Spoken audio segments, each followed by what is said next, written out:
Nii, täna siis näitame, mismoodi fileerida klaarsäga.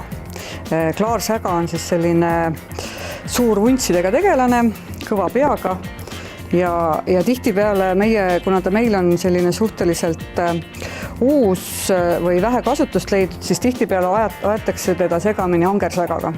Et ega nad näevadki suhteliselt sarnased välja, sugulased ikkagi, aga angersägal on siis see seljauim läheb siia lõpuni välja, aga klaarsägal on siis selline rasvauim siin, et see rasvauim siis tegelikult näitab sellist vääriskala iseloomu talle. Kui fileerida nüüd mõnda teist kala, siis me alustame alati lõpus kaarte tagant, aga temal lõpuseid ei ole, ta käib pinnal hingamas ja sellepärast siis on tal siin selline suur pea, ehk siis kui vaatate, siis 1/2 on seda nii-öelda liha poolt ja päris suur pea, et alustame siit pea tagant. Siin näpuga katsudes tunneb siis ära, kus see pealuu lõpeb. Nii, ja siit siis rahulikult sisselõige kuni ilusti mööda seda pead, kuni siia alla välja. Nii, esimene sisselõige on tehtud, siis läheb nuga nii-öelda selgrooga paralleelselt ja siis ühtlaselt sujuva liigutusega. Jah, vahetame nuga. Ühtlase sujuva liigutusega siis kuni sabani välja. Nii, esimene filee olemas. On see siia poole. Nüüd tal on siin nii-öelda see küljeluud või küljekondid, et kui teiste kalade puhul neid sealt võib ükshaaval välja nokkida, siis siin ei ole vaja seda vaeva näha, vaid lihtsalt niimoodi mõnusalt ära lõigata need siit. Nii, nahk on tal üsna selline sitke, et nuga peab olema väga terav. Ja siis saate sellise nahaga filee, mida siis võib kasutada praadimiseks. See nahk on tal kõva, et kes siis soovib, võib veel ka naha ära võtta. Nii, kui üks filee on eemaldatud, siis teine läheb siis täpselt sama mustri järgi.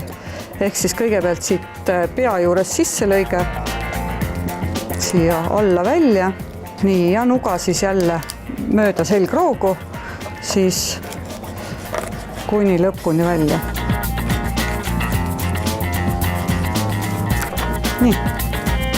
Ja teine filee. Siit on siis hästi näha see nii-öelda rasvauim, mida see rasvauim tähendab, et puhas rasv. Siin on nüüd veel näidata siin natukene külge, et osa jäi tal siia pea külge ja selle võib siis lihtsalt näpuga ära võtta.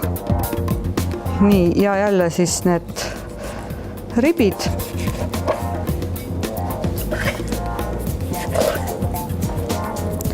Ühtlaselt. Nii. See läheb jälle supile. Ja et supil rammusust ka oleks, et siis võib selle rasva sinna ka supi sisse panna.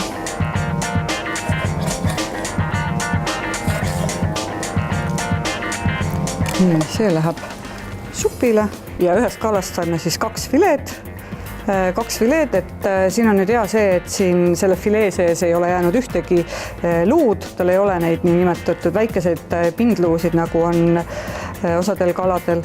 Kuna see nahk on suhteliselt sitke, siis võib eemaldada selle filee naha pealt, selleks siis võetakse kinni sellest saba osast ja mööda nahka, siis rahulikult vahepeal võib vaadata, kas tuleb ikka ilus, tuleb küll.